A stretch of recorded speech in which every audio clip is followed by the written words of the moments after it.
سلام دوستان، به یه ویدیو دیگه با من خوش اومدید. توی این ویدیو آموزش آلوچه و لواشک رو داریم و الان چیزی که توی دست من میبینید لواشک، آلوچه، آلو، قوره و نمک و رب انار هستش که خیلی ترش و خوشمزه است.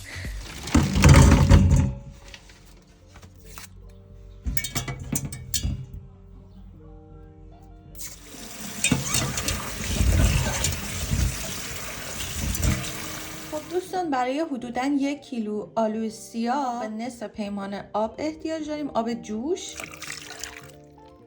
1.5 قاشق نمک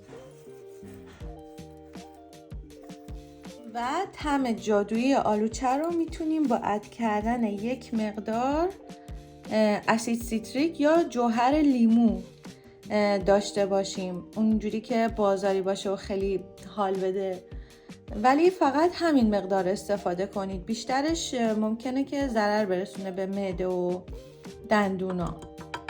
حالا من دیگه در قابلمه رو میذارم، اول با شعله بالا که مواد رو گرم کنه و بعدش شعله رو میارم پایین به مدت نیم ساعت.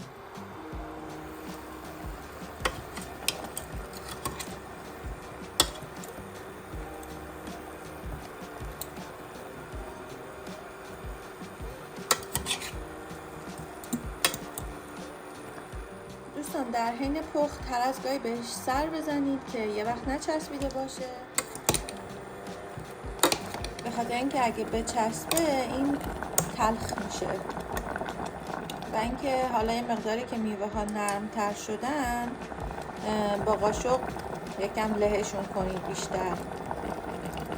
الان هنوز این مونده تا نرم تر بشه.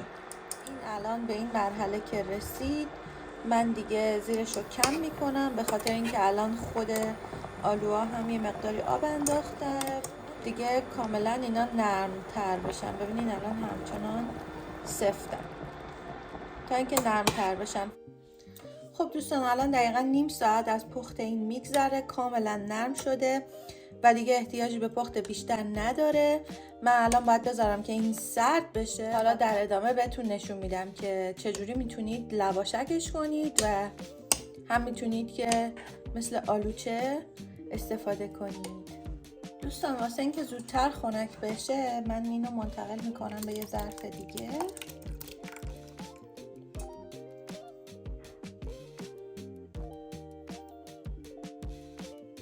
من الان دوستان دارم هسته هاشو جمع میکنم، چون که ریختمش تو این ظرف بزرگه دیگه حدودا خنک شده.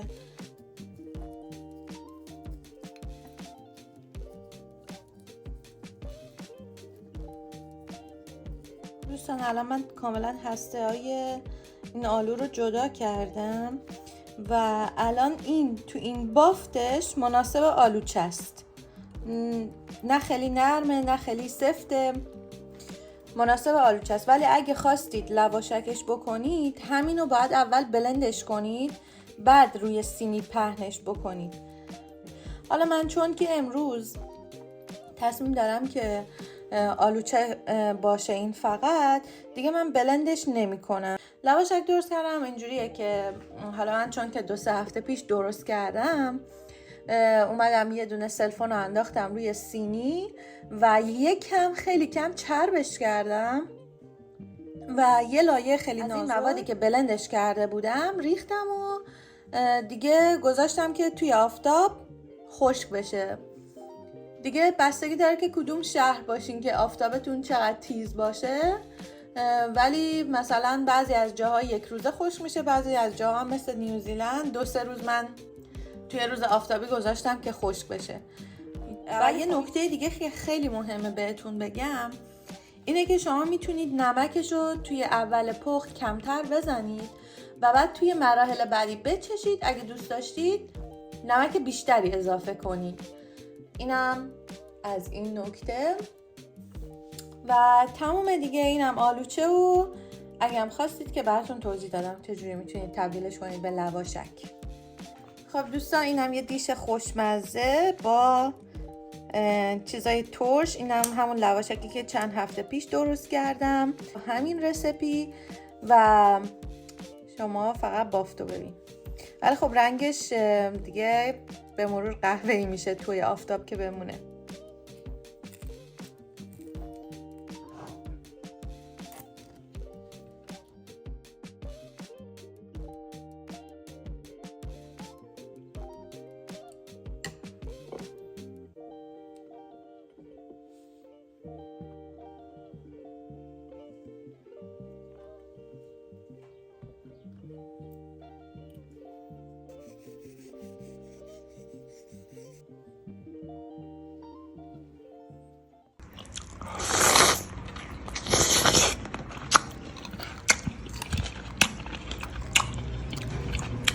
واقعا خوشمزه است، بی نهایت ترش و عالی، مناسب ویارونه خانمای باردار.